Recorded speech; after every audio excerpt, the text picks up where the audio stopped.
Hey, Red Letter Disciples, welcome back. It's going to be a great show today. I'm Zach Zender, the host of the Red Letter Disciple, and the goal of this podcast is to produce greater disciples. This season specifically, we are focusing on producing greater disciples in our Lutheran Church Missouri Synod, our LCMS. Stewarding some really awesome conversations from people that have lots of different seats and opinions and thoughts, and all of it, I hope, is not only so we can learn and have more trust for one another, but also spur each of us into action in our own ways. Today's guest is Bryan Stecker. He's an LCMS pastor up in Minnesota, and he is hyper-focused on getting confessional Lutheran theology out into the world. I love listening to his growing popularity podcast called On the Line, and we'll talk about the difference between confessional and missional, maybe some misunderstandings from those two words, and how to continue to be entrepreneurial and yet still faithful to the confessions of our church body. I want to thank today's sponsor, Child Beyond International. They move vulnerable children beyond trauma to a life filled with joy and hope through their children's home in San Cristobal, Guatemala. We believe, and they believe, and I know you believe, that every child deserves safety, love, and the opportunity to thrive.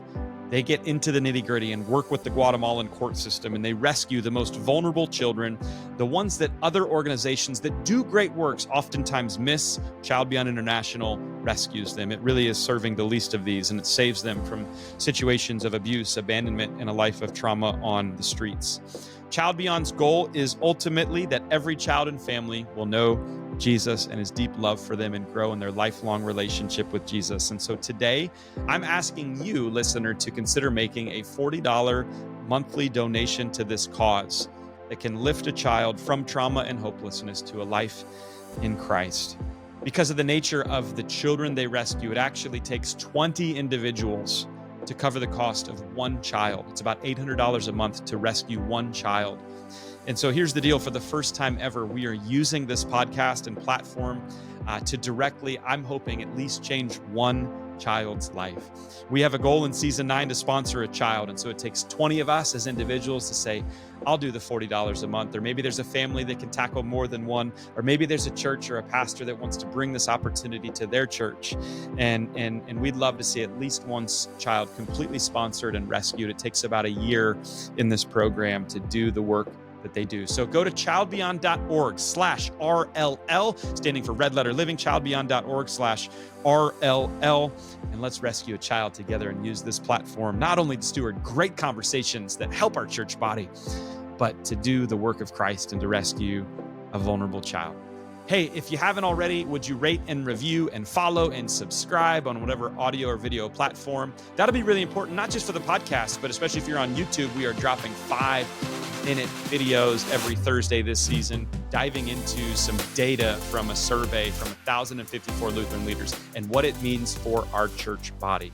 So without further ado, let's get to today's episode with Bryan Stecker. Let's do this.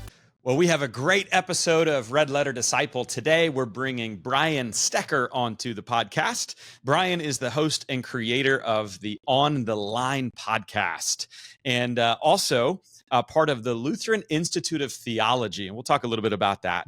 And another hat he wears, associate pastor at Trinity Lutheran Church in Waconia, Minnesota. Bryan studied business at Ball State and earned his Master's of Divinity from our Fort Wayne Seminary. And he lives with his wife. And here's another hat, a husband, obviously, to Raylene, I think is how you say it. And they have 4 kids. And so, yes. Bryan, you've got a lot going on, my man. How in the world do you do it all? Yeah, it's definitely busy. I like to ebb and flow, have times where I disconnect. I think that's essential. But, might be similar to you. There's just times where I just get tunnel vision and you just kind of dive into something and then you have to just work to disconnect. But it's good. The 4 kids are a lot of fun. They're 5, 4, 1, and 0. So they're all youngsters. So my wife's a saint for dealing with a lot of that. Yeah, you are in the thick of it. Well done for you. Yeah, thanks. And is it Raylene? Is that how you say her name? It is Raylene, yeah. Yeah. So I think if anything, like a next step from this podcast is pray for Raylene. Let's start a hashtag, pray for Raylene. 100%. Yeah. And with the podcast, there's times that I'm gone for a week. So that's really tough for her. So we're leaving on next Wednesday. I mean, this will be, pre when this is released, but yeah, we'll be gone for a week in Idaho. So yeah, definitely want to keep her in the prayers. That's always difficult for her, but she's a champ. She's good.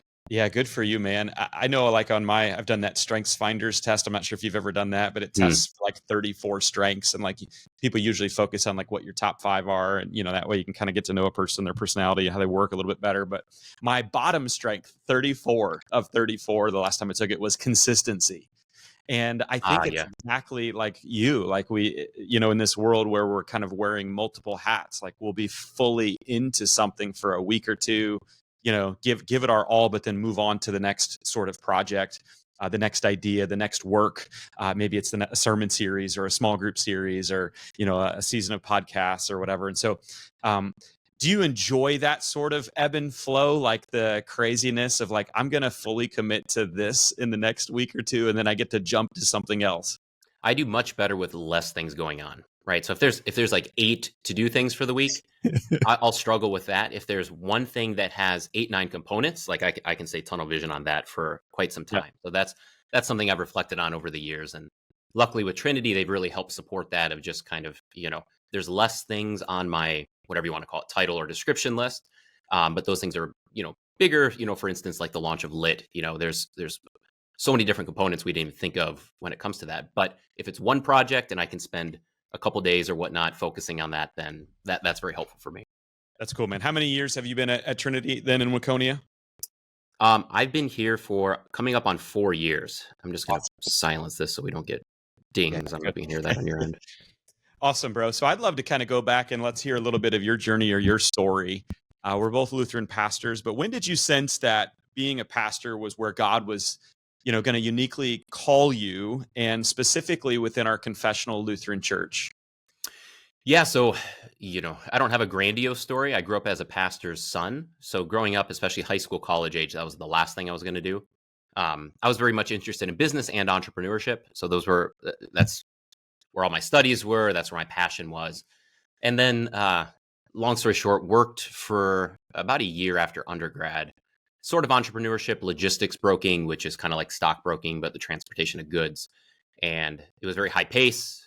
Liked that. It was kind of, like I said, kind of entrepreneurial. But at that point, I was becoming more interested in theology, one. But then two, I think that the stories of like Lord of the Rings and stuff really had shaped me growing up and kind of wanting this to be part of these kind of more grandiose battles. And I think that's really what brought me back to the church. There was a time I looked at the Peace Corps for, like a month, and I went to Chicago and met, and I was like, well, this is nice. Like, this is fighting for good things. But in the end, like, you really need kind of that theological and gospel focus. So, and it happened really quickly. I was like, well, that's what my dad's been doing. And he loved it. And it was a good upbringing. He was a great father, all that kind of stuff. And so it's like, well, I think I'm going to be a pastor. And I think it was probably 6 to 8 weeks where I was like, yep, I'm going to do that. Prayed, focused on it, kind of back to that tunnel vision, like, Mhm. tried to think through all of it, and then was in seminary a couple months later.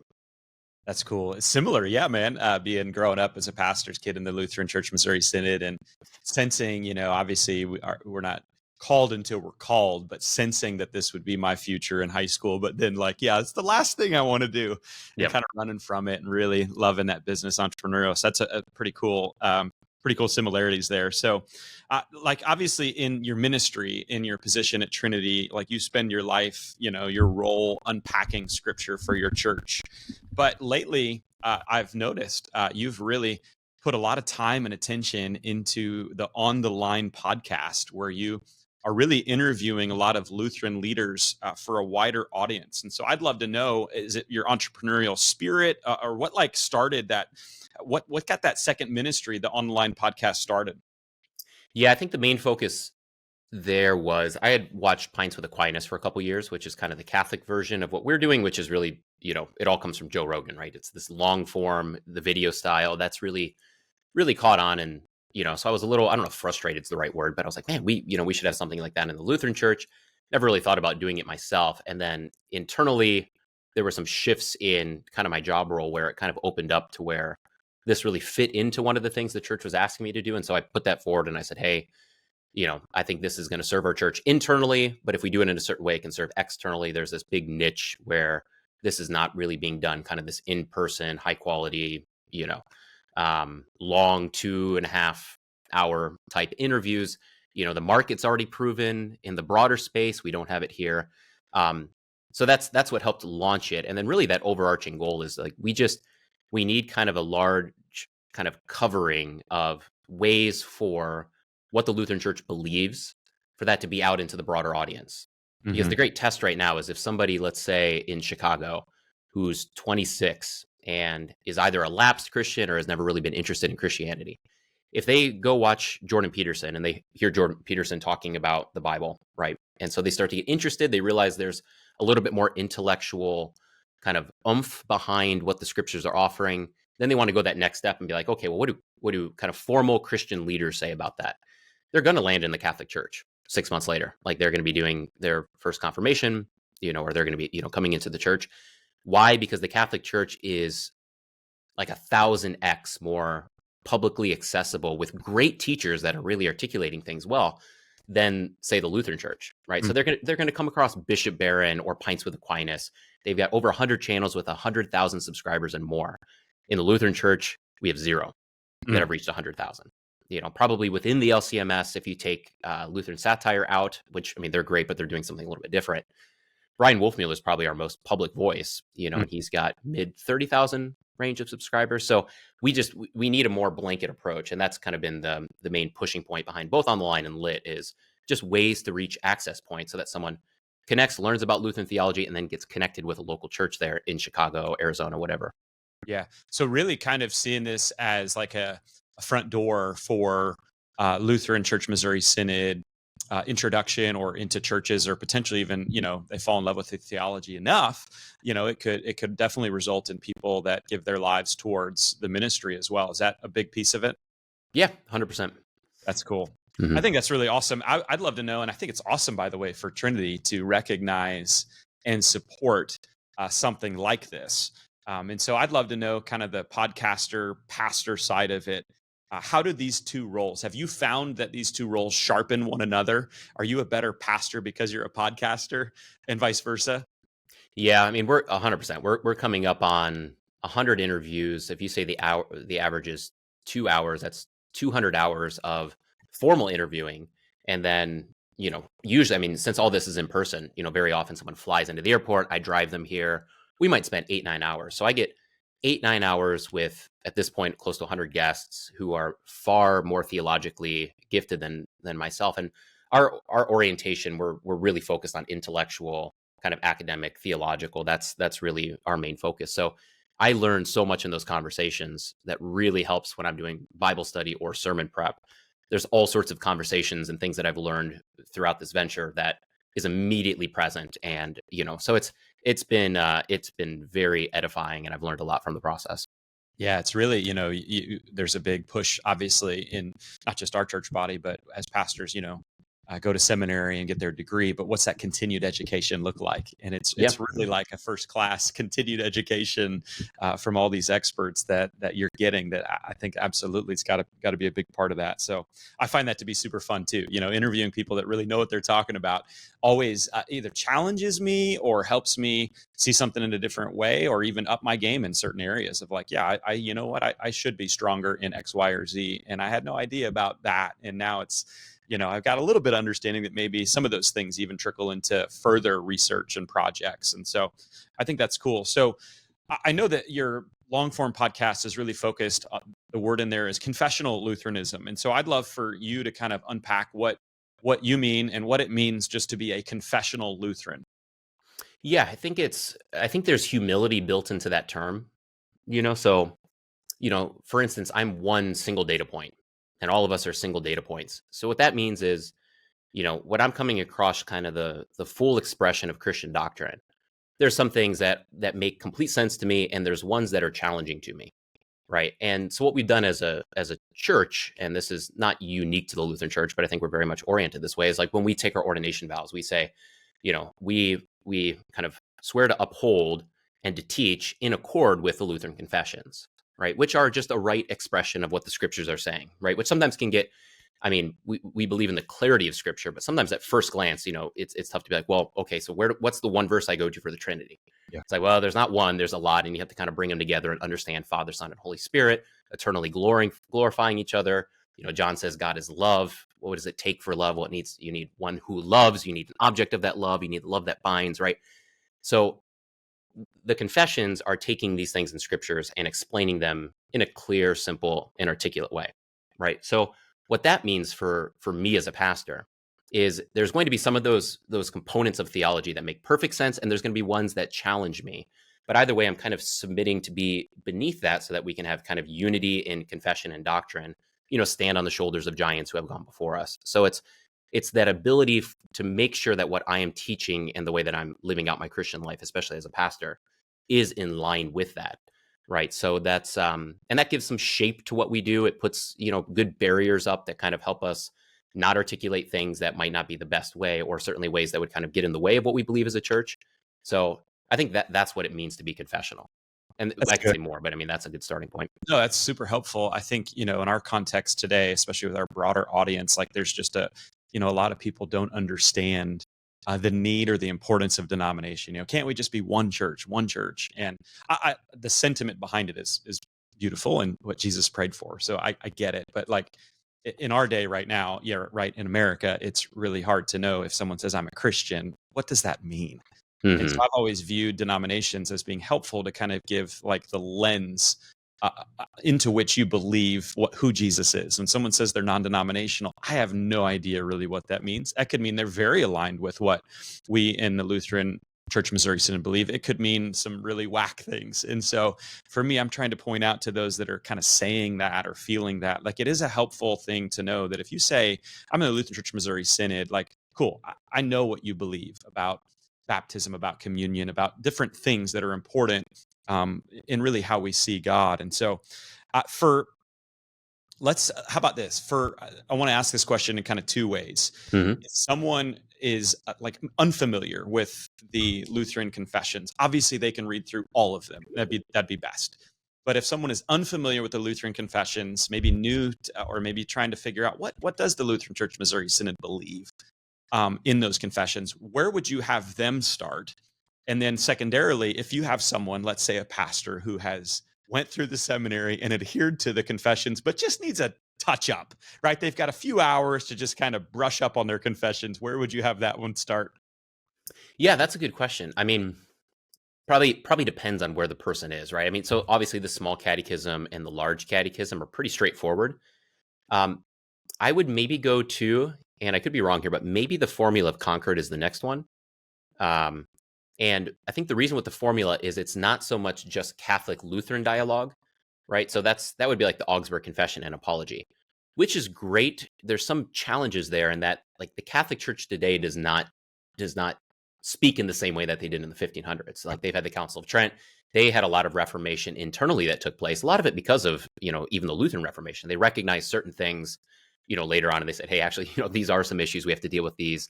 There's a lot of complexity in the Catholic Church. So the Augsburg Confession and Apology is very helpful in understanding kind of, if you say Christ is king, then what does that mean? Then you have to define who Christ is. You have to define what the church is. You have to define, how he acts within the church, all of those kind of things. So that is quite helpful, with the caveat of knowing that everything that it's pushing back against with the Catholic Church is not necessarily exactly what they confess today.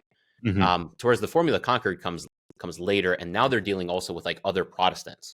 So they really have to kind of define themselves in a new three-dimensional way.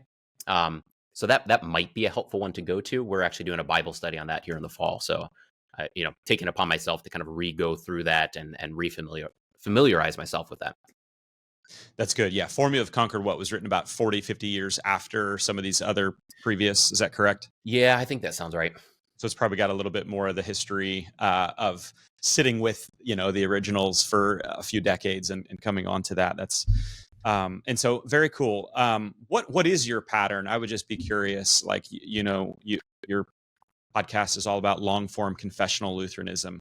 I'd love to know what your pattern is for how you interact with the confessions. Like, I don't know, is it on a week to week, a month to month basis? Is it every so often I look at one and we do a study on, like, what would that look like for you? Yeah, probably hot, cold.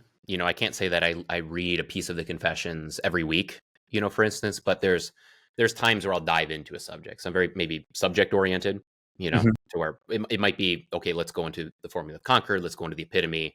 It might be, I've got a question on, how we approach the saints. So I might go to the Augsburg Confession and Apology, where we deal with that. or same thing with communion, where I might be, preparing for something with communion, or I just have a personal question. And then I'll go through and I'll look at the different places that deal with communion in the large catechism and the apology, etc. Cool. Is there a part of the confessions right now that like is, I don't know, speaking to you more, or that is really resonating with you in this season of ministry? A certain article or articles or a certain theme that you're just seeing kind of really resonate with you? Yeah, I would definitely say the sacraments and probably particularly the Eucharist. Okay. For a couple reasons. One, we've had a couple interviews. One of them by this point is probably released with John Bombaro, and he just blew my mind on some of the stuff. Right. So there's a little bit of that, but also I think just kind of culturally speaking, maybe two things. One, there's a lot of Protestants that have moved to both Catholicism and Orthodoxy in the past like 10 years. That's been a trend. And the trend always follows. So you can watch like these interviews on Pints with Aquinas, right? And it's interesting to me because we're in the LCMS, and it's a lot of people coming from other areas of Protestantism that don't have a sacramental understanding. And I think it's even just generationally the case, and you can go more into that, but particularly under 35, they're really latching onto the sacraments. And then they're coming into like Catholicism, right? But here in the LCMS, we're kind of unique in that, you could say we're part of Protestantism, but we do have the sacraments. Yeah. So one, I think being able to articulate is essential, to be able to articulate it in its kind of historical, proper theological depth. That's very attractive to young people. So that's one. But two, just because of the place that we live post-Enlightenment, certainly on the heels of modernism, something like the sacraments does not make normal sense to us. And that's true for me too. Yeah. So whereas if you go back to like the church fathers, it made so much sense to them because they lived in a world where they saw the physical and the spiritual kind of like blending in different areas, sometimes more than others. They saw kind of a thin veil between these two. The spiritual realm was just, it was a given for them. For us, it's not, because once again, Enlightenment, modernism, all of this has just made us think in only physical terms. So something like the sacraments is sometimes really difficult for us to wrap our minds around. And therefore, when you go back to the ways they're talked about in the confessions, they'll direct you to places like, Jerome or Augustine, or ways that even like the earlier church fathers speak about it. And it takes a little bit of work, but when you dive into that, I mean, it just peels back layers of the onion. And I think it makes you see the Christian life in a much more holistic way. And that for myself has been the most edifying and kind of transformative process of theology, is just to start to see what the sacraments mean in this blend of spiritual and physical. And it gets you into the incarnation and the nature of God. And, so I think that's an area that I've really, really enjoyed. And I would encourage, both pastors so they can articulate this well, but even just for lay people that are looking for deeper theology, maybe start with the sacraments, and that will open up all sorts of elements of Christianity. Yeah, and I think what I love about him too is it really does, like you said, push against sort of that Enlightenment. Like everything's got to have a nice, tidy bow on it to understand it. And what I particularly love about the Lutheran theology is obviously its focus on God and Him doing the work. It's less about us and way more about Him. And just at some point, like in a lot of our main theological points, like our best three words are, I don't know. Like I can't fully understand it, but what I love to do is especially when you get someone who comes into, maybe one of our churches from a different background. And I love to talk about, you thought baptism was great because of X, Y, and Z, but let me tell you why it's even better. And even to do that with communion too. If you thought this was, a symbolic or memorial meal, and certainly we can remember that's part of the sacrament, but let me tell you why this is better. I always tell, like, I don't know if at the end you'll have your opinion and I'll have mine, and but at the end, like, you'll see that mine's better. So we'll see. But anyway, I just love to kind of reframe it, because I think we're so used to like getting an answer for everything that it's actually super refreshing, I think, sometimes. And where the Lutheran theology shines the most is like this sort of hidden God aspect of like, I can't give you every answer, and I'm okay with that. And I trust that because I think that really proves like that we're not making God into our own image. When we have every answer, it's like, man, God sounds a lot like the way you look and think and behave. And that's a little scary. Yeah. Can I do a quick example? Please. There? Yeah. 'Cause this is, so the early church certainly had this notion. Dante, he writes his trilogy. You've got Inferno, Purgatorio, and then Paradiso, kind of the heavenly vision. So there's this understanding of the beatific vision.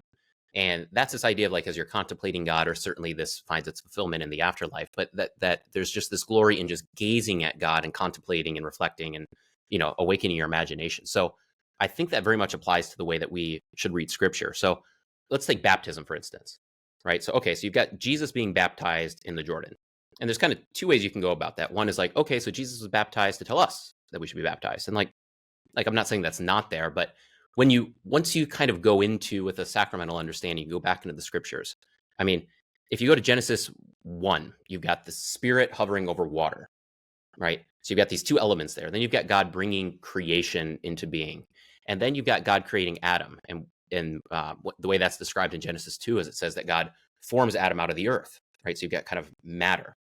But a couple verses before that, it says that there's this mist coming up over the over the earth. So actually you've got matter, you've got water, and then what does he finally do? He breathes in, right? So you can take that and you can jump to like John when Jesus is talking to Nicodemus, and he's like, one must be born again, or one must be born from above of water and the Spirit. And there's this notion that when we're born, there's this physical, but we also need this water and the Spirit, something that goes back to Genesis 1 to Genesis 2.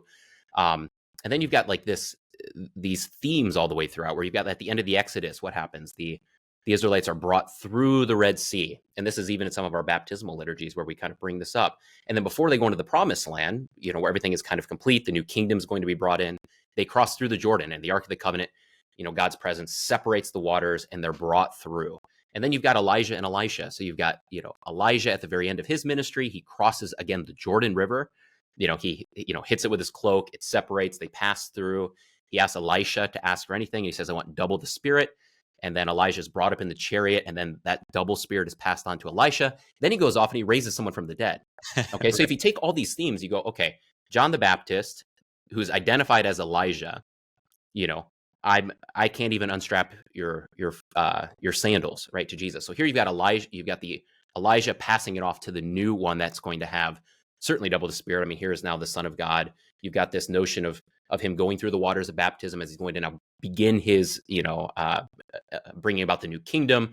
Jesus then goes into the wilderness, just as the Israelites came out of the Red Sea and into the wilderness. So like, in other words, like, you can look at this baptism of Jesus and kind of see one dimensional.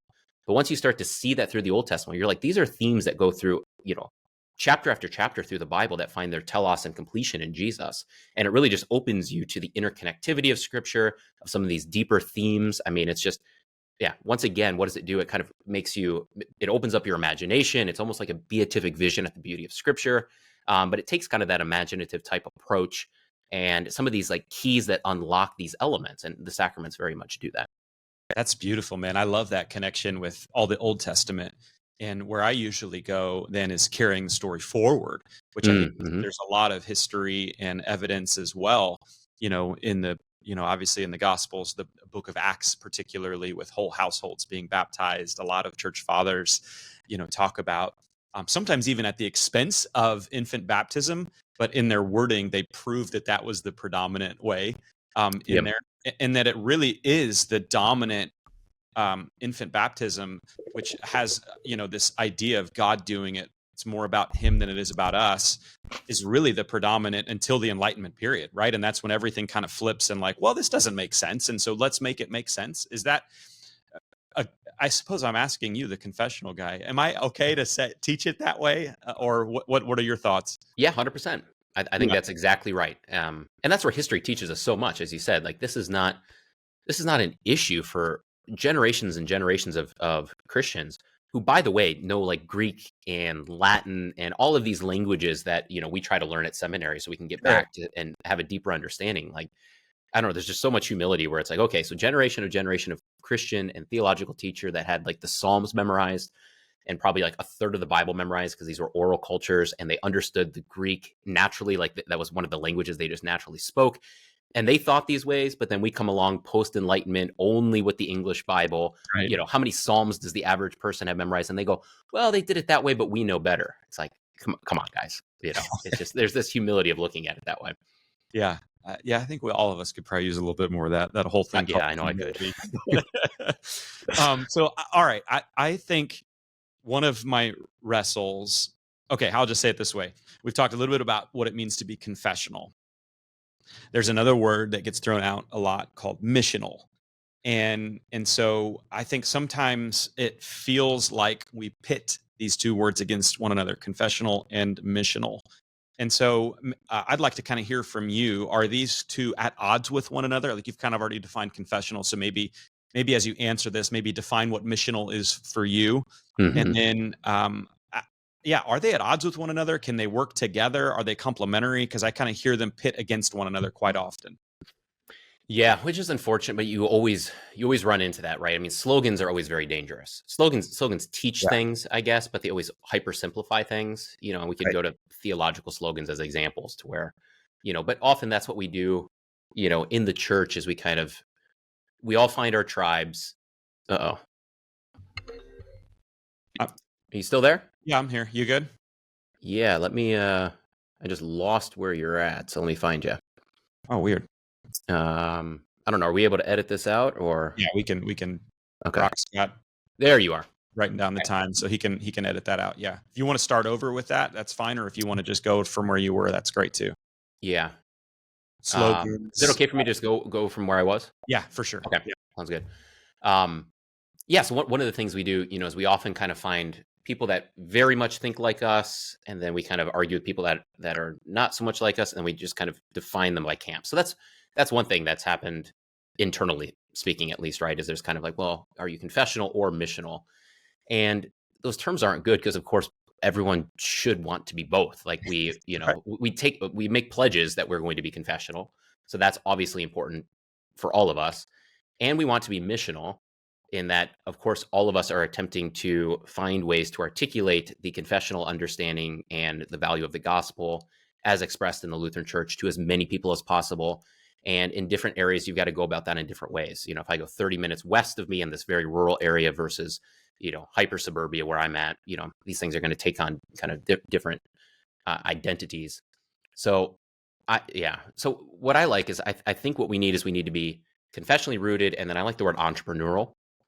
And in that, we need to always be thinking about how do we improve it, how do we do things in the best way, Yeah. and that's something that everyone should be wrestling with. And sometimes you can become confessional in a way that, like, you just say, well, I don't need to be entrepreneurial, right? As long as I'm doing it the right way, then that's the only important thing.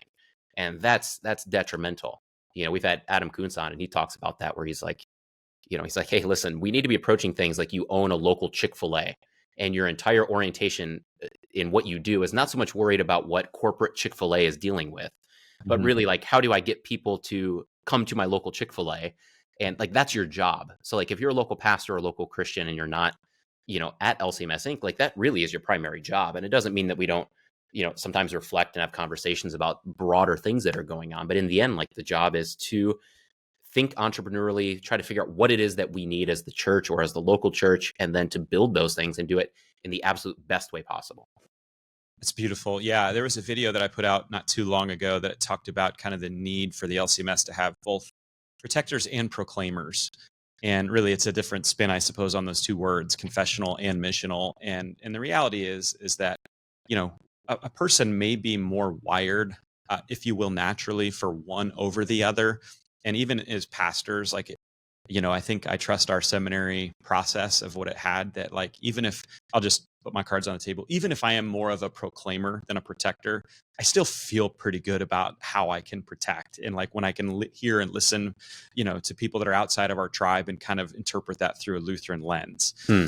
And what I think what you're doing, what I really appreciate and vibe with is this. I feel like you do a really great combination of both of those, right? Because your confessional sort of podcast on the line, I really do see as a way to protect, a way to get out and help people see our theology in a new way. But it's also proclaiming and bringing it to new audiences and hopefully new people that it'll make an impact. And so, you want to speak any more into that, like as far as that entrepreneurial side of you, I see as like the proclaiming side, and I don't want to pigeonhole you, but I see this kind of beautiful mixture in what you're doing. Maybe one thing I would say, and as I'm looking at this, like I can see you've got a great setup. You've got a green screen, so that's going to look really nice. Obviously, we're not using any of our recording equipment that we normally use, for this Yeah. one because I don't know how to use it. But I do think, so I'll use lit as an example. So like when we kind of made the announcement for lit. Talk about what lit is for those who don't know. Yeah, so it's the Lutheran Institute of Theology, which is not the Institute of Lutheran Theology.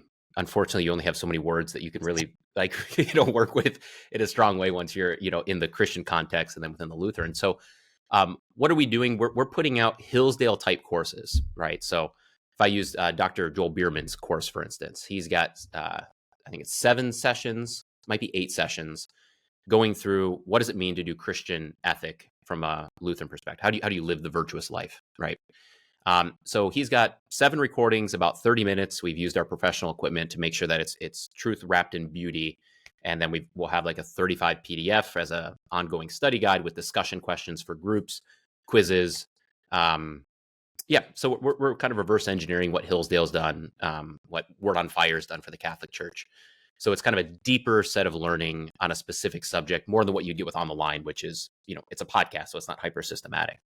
So, when we launched that, there were a lot of people that were saying, hey, like you should make this free, and that's one thing with the entrepreneur. I would say no. If someone gave me $1 million tomorrow, I would not make it free, because free resources, people don't use free resources. They might for a podcast, because that's, you plug it in, you're driving on the mower, you listen to an hour of it and you don't listen to the last hour. That's fine.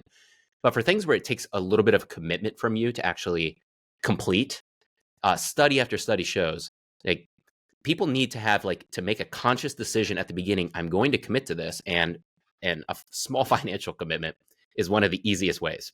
Something like a cup of coffee a month, right?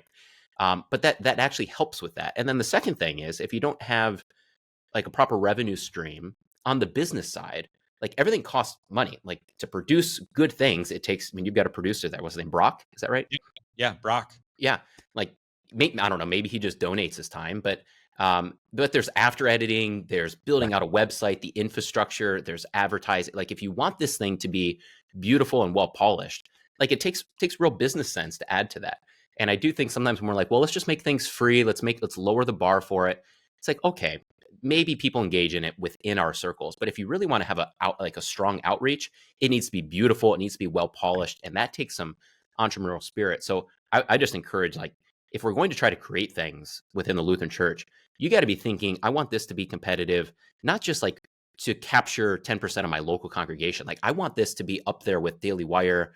I mean, this is for our area where we're doing media, right? But I mean, whatever it is, like if you're producing books, like make it the most beautiful book that's ever been produced. Like, truth needs to be wrapped in beauty, and that takes some entrepreneurial and business sense.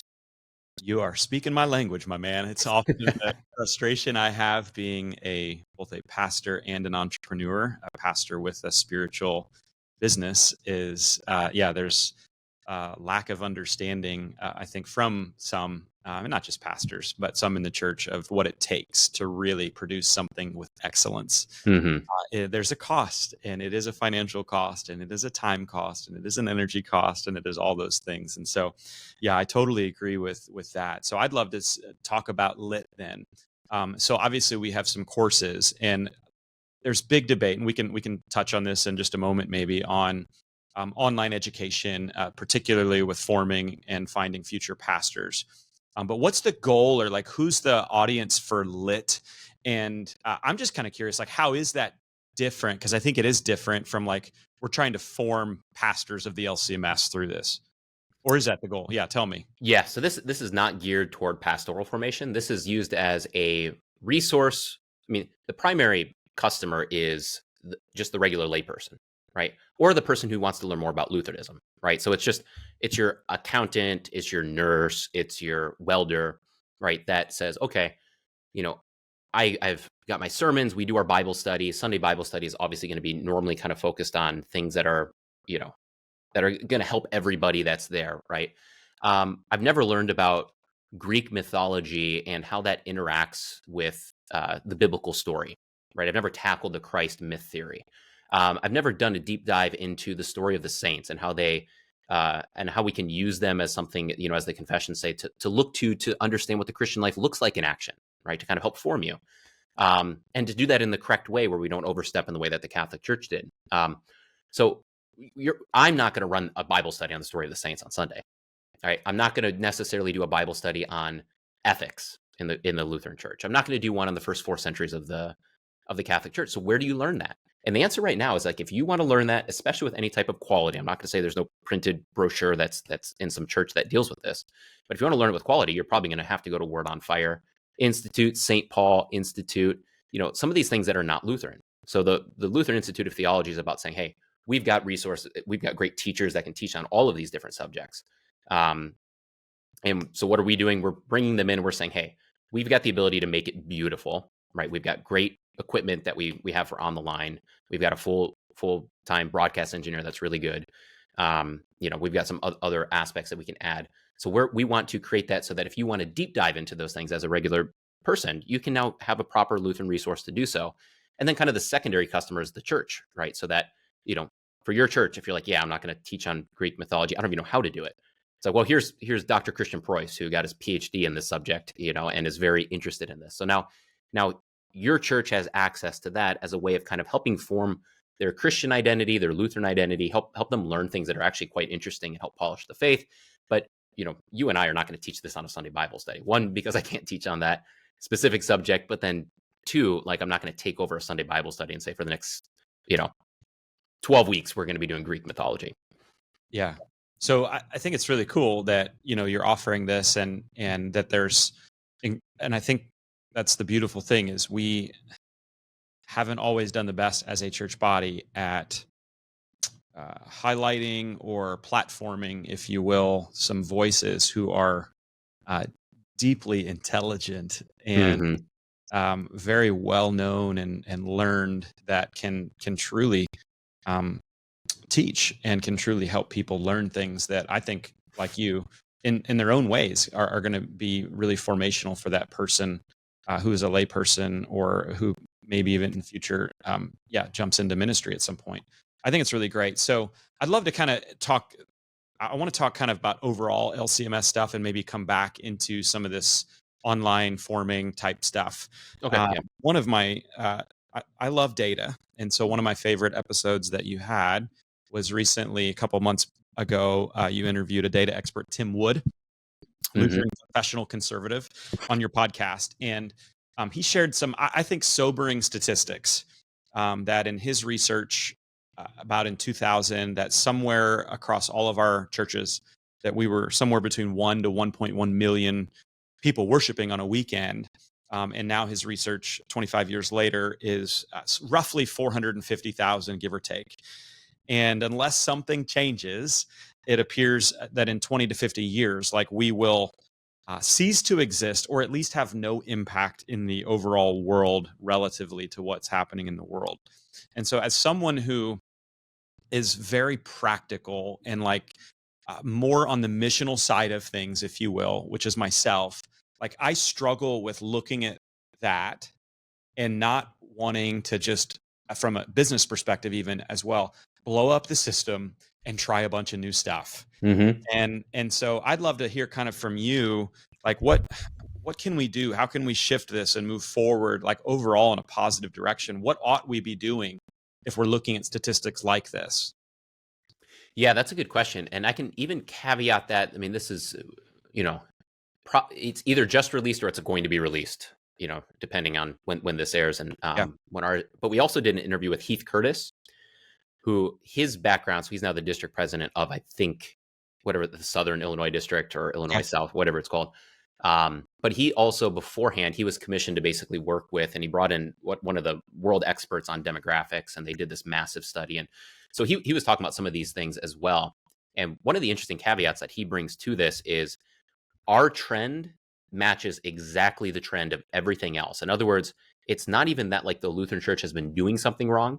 This is something across the board. It has to do with a demographic shift that began in the 1700s. The second big demographic shift happened right after World War II, I think it was.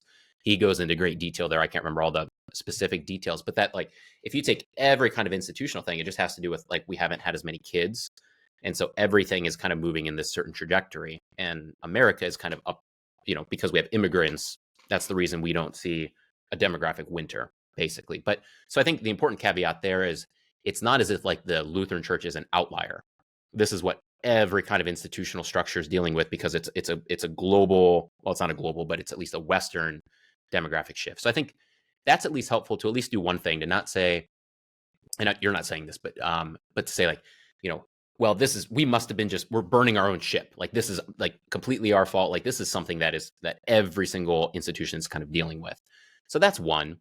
But two, I'm with you in that now is definitely the time to lean into and to rethink, what are some areas that we can really explore and really excel at? Because one of the things that we have is that young people are looking for stability, and young people are becoming much more traditional. I mean, they're even saying like Gen Z, I mean, it's pretty early, but they think they're going to be the most kind of traditionally oriented and even conservatively oriented, not just politics speaking, but just like in the way that they understand the world, than any generation before.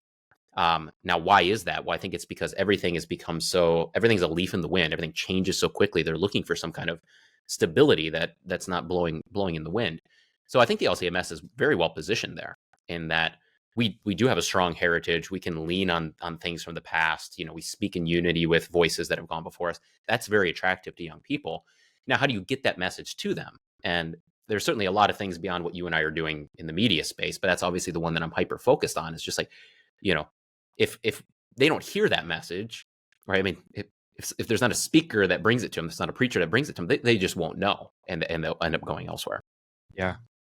And so I recently did a survey, had 1,054 Lutheran leaders respond. About half of those were pastors. And the number one urgent challenge that they voiced was reaching and retaining youth and young adult.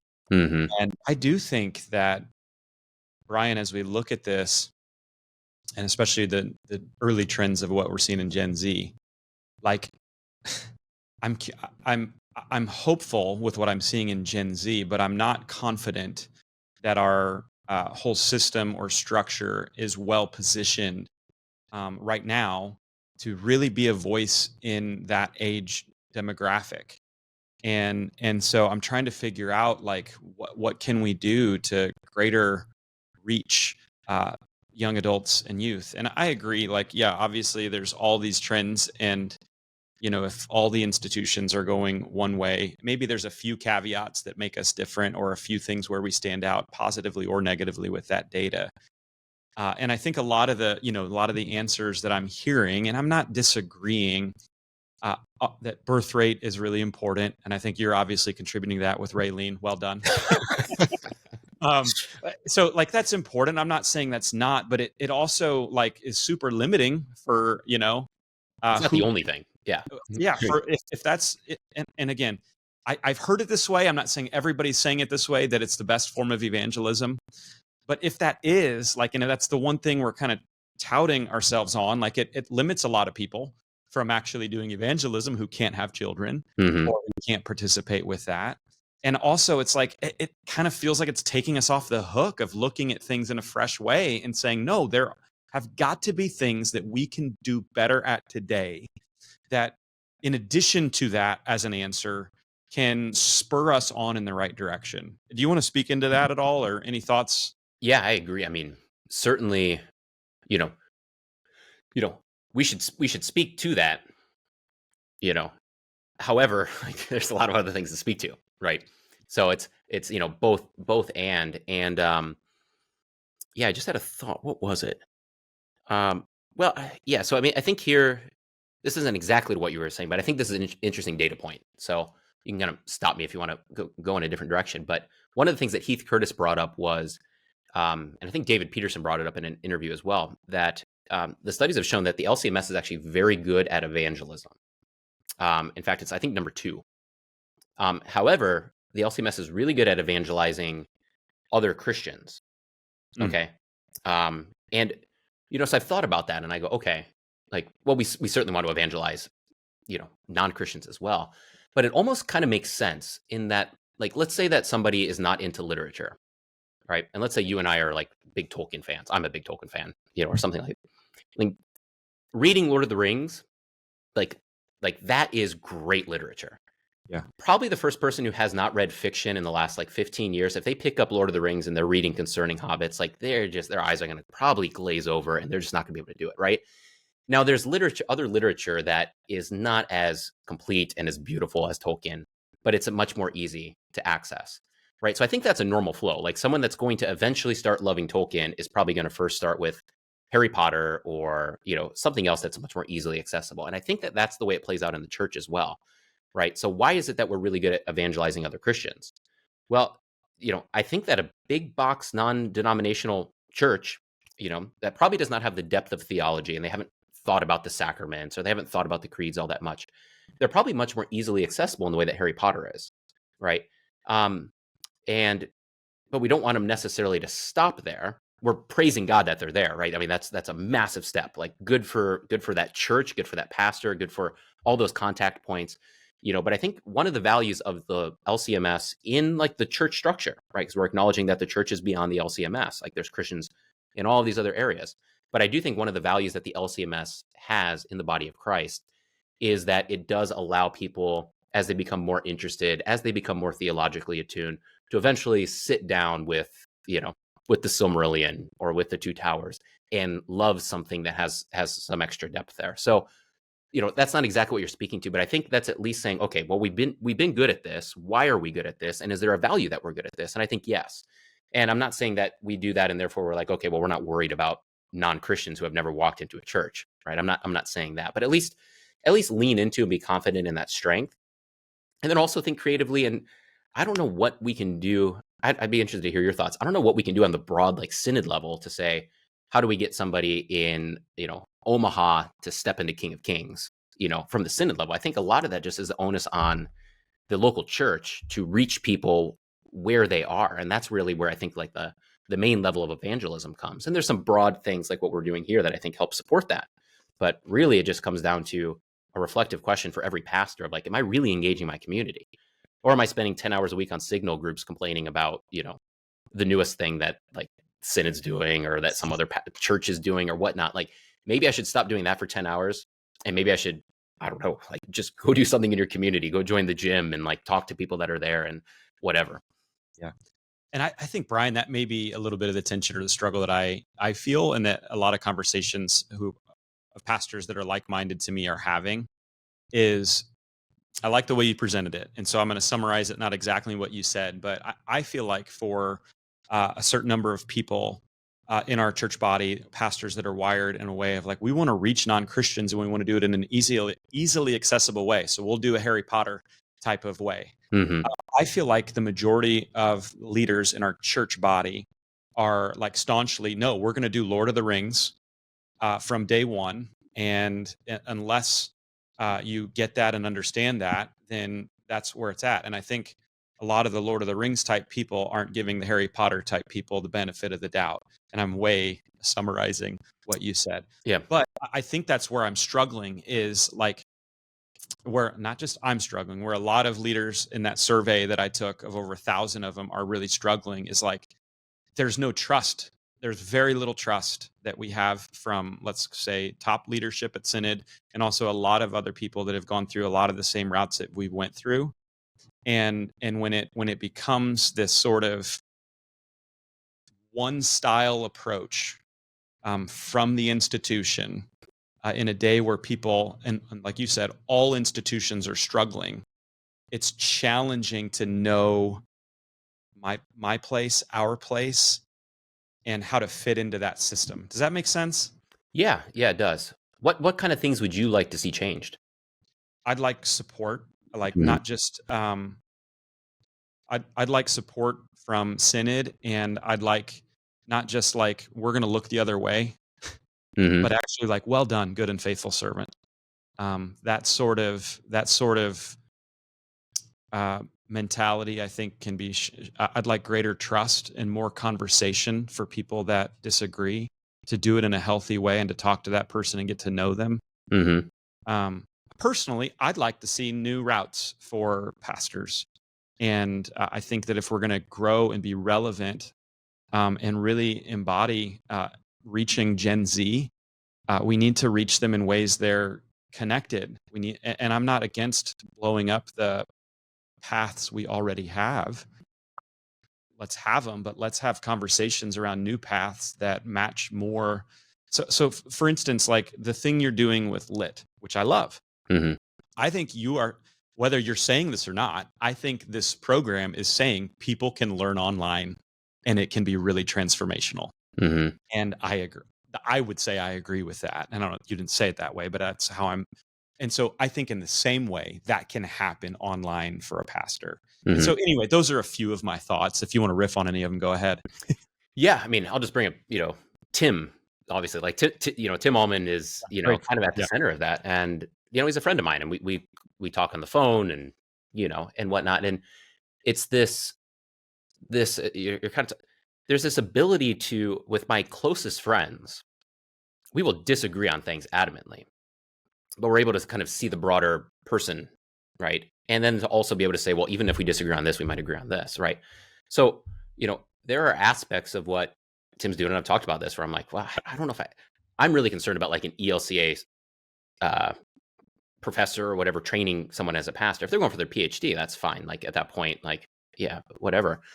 But also Tim's raising a lot of really good questions, and I think one of his data points that sticks with me is he's like, listen, my town's growing by 1,000 people. I think it's a month, either a week or a month. I think it's It's 1,000. on a crazy growth. Yeah. Yeah. And he's like, okay, I have no tools to reach these people, and I'm not going to be able to call, enough pastors. So like he's got a real issue that we should be wrestling with.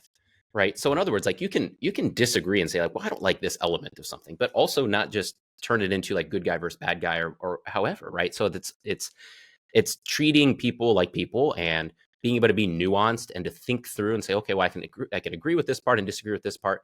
And that's how, I mean, everyone should probably have that approach with Bryan Stecker. Like there's things where they're going to be like, you know what, Bryan says this thing, he pushes Lewis too hard. Like he's got to calm down there. And that's fine, but that turns into like, well, he quotes Lewis too much. So therefore like, bad guy or vice versa. Like you just got to teach, treat these things. And, same thing with like the things that you're doing. Right. And it's like, so I 100% agree with you in that if it just becomes this, we draw a line in the sand and then we take two sides and we fight, we're never actually going to, one, that's not a way you deal with humans in a Christian sense, but also there's this deeper element of like, we should always be asking these questions that people from different perspectives are offering. And it doesn't mean by the questioning, like you endorse the whole thing or you push back against the whole thing. There's good questions that we should be wrestling with in an ongoing way, and I don't have any answers for, how do we get pastors into Allman's situation so that he can reach, this massive influx of people. But I do know we should be having that conversation and we should be really, really thinking entrepreneurially and confessionally about that issue. And if you do that, I do think, like I said, I don't have answers and no one's asked me to have answers, but we need to be able to do that. Right. And that's where I'm agreeing with you.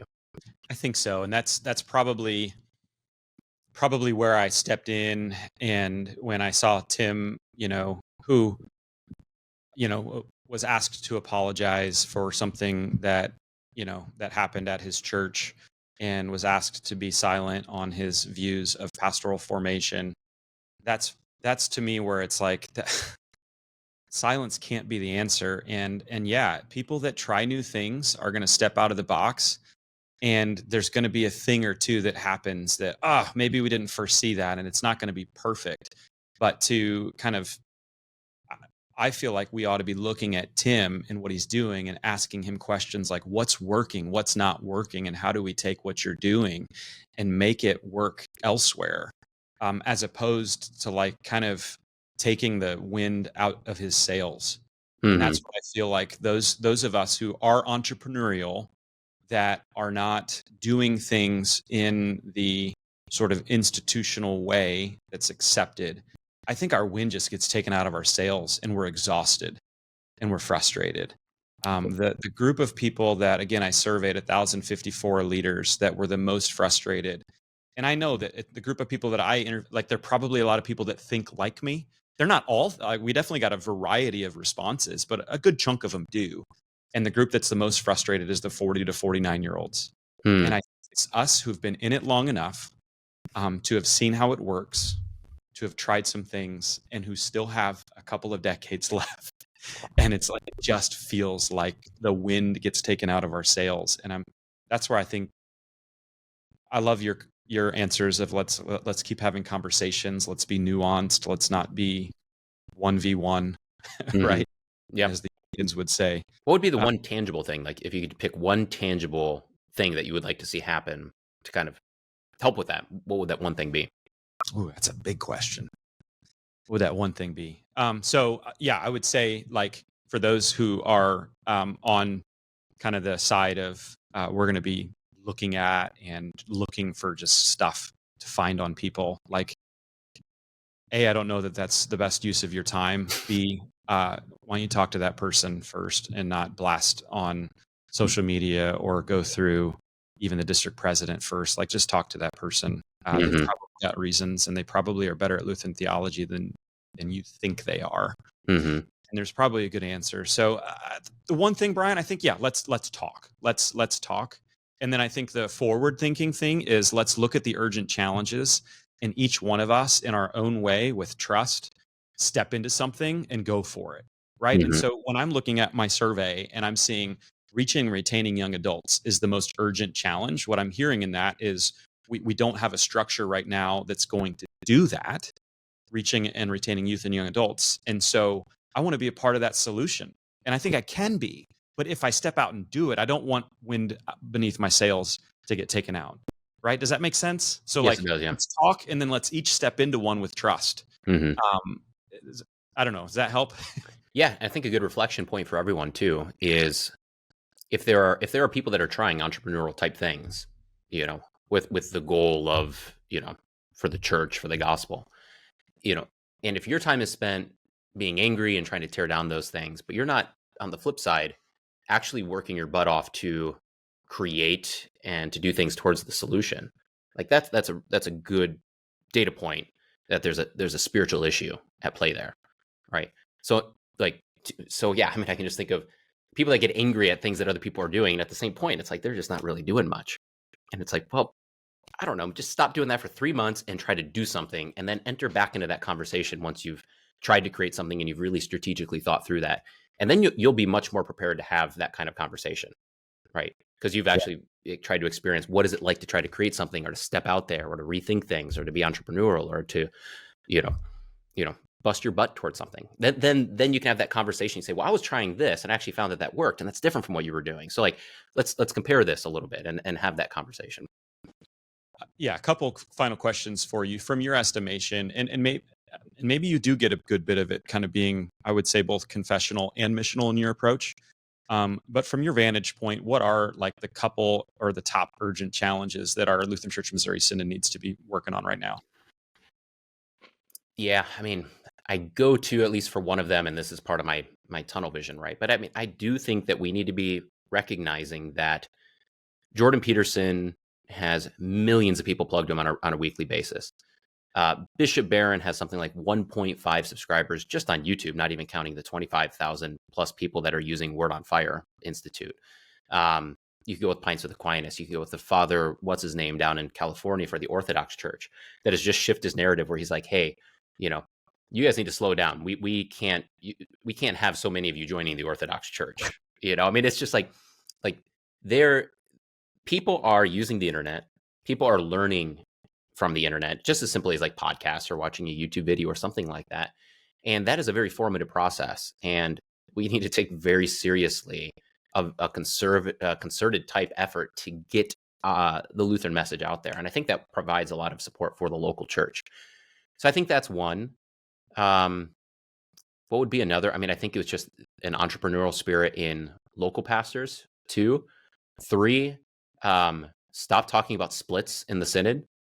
If you want to have one great way of just sabotaging anything with the Lutheran church that you grew up in, the best way to do it is to keep fragmenting. It's just, I don't know. I commend the Catholic Church that for so long they deal with infights. I mean, if you listen, like, they've got vicious fights. There's groups within the Catholic Church that don't think they've had a true pope since like the 40s. I mean, so they deal with like real issues, but they also do it in such a way where they're like, we have to keep some kind of like global persona of unification so that people from the outside can say, that's the Catholic Church, and they can identify it. And then we can deal with these things internally. But we need to be able to do those same things as well. And there are lines in the sands, and there's things that we have with our confessions. And if we step outside of those things have to be dealt with for sure. But we really should not be, with a smile on our face, like, well, maybe we'll have like a split in another 10 years. That's a recipe for disaster. I do not like that notion in the slightest. Yeah. And that's not what I want, or, a lot of the people that I talk to, they don't want that either. But they do want to have their voices heard and their opinions matter. So, hey, anything that I didn't ask you about that you want to talk about?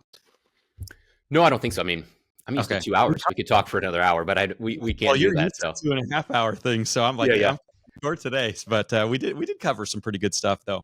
Hey, Bryan, we ask all our guests at the end of the day, this is a discipleship podcast. And I really believe that it's really important that the LCMS produces the greatest disciples of Jesus that we can produce. And so if there's one thing that all of our listeners, whether they're a pastor, a leader, a lay person, all of them, that they can do this week to be a greater disciple of Jesus, what would you challenge them to do? Yeah, some kind of spiritual discipline. Everything that we do with On the Line and Lit, deals with the mind primarily. Yeah. And that's good and that's important. We need that. But in the end, probably the most, maybe I shouldn't even pit them against each other, but there's at least a whole other aspect that is necessary for the formation of the Christian life. And those are disciplines. Those are,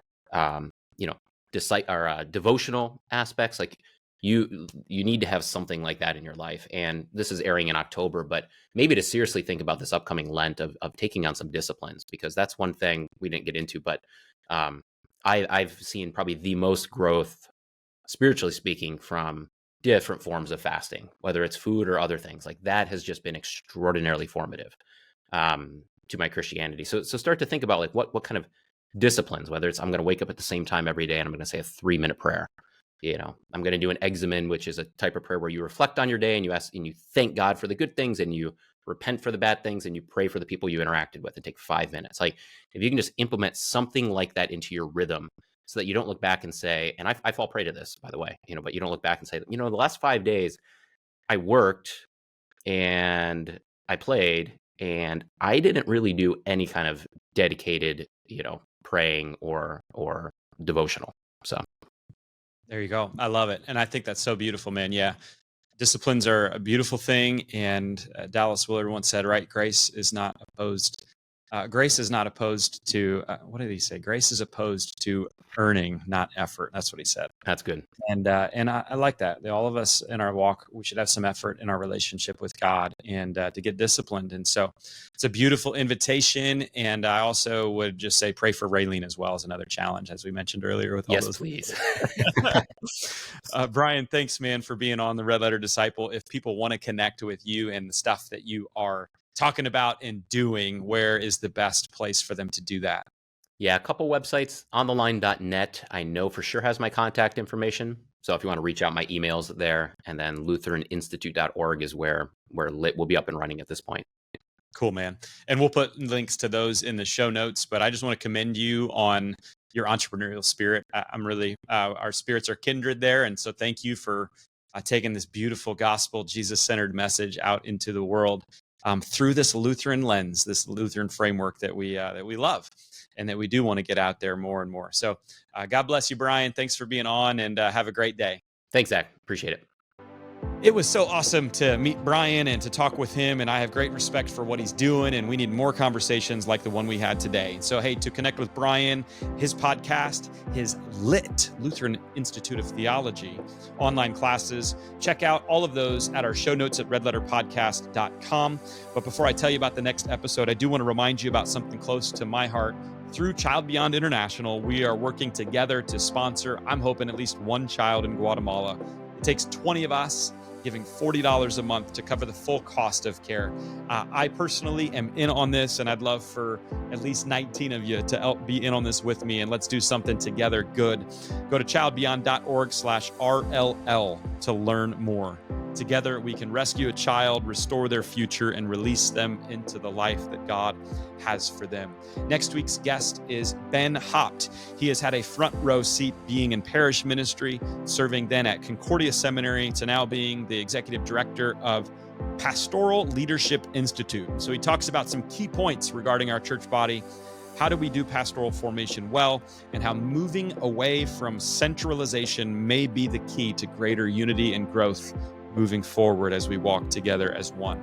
So don't miss next week's episode. And the way you don't miss it is subscribe or follow on your favorite listening or watching platform. And we'll see you back next week for the Red Letter Disciple.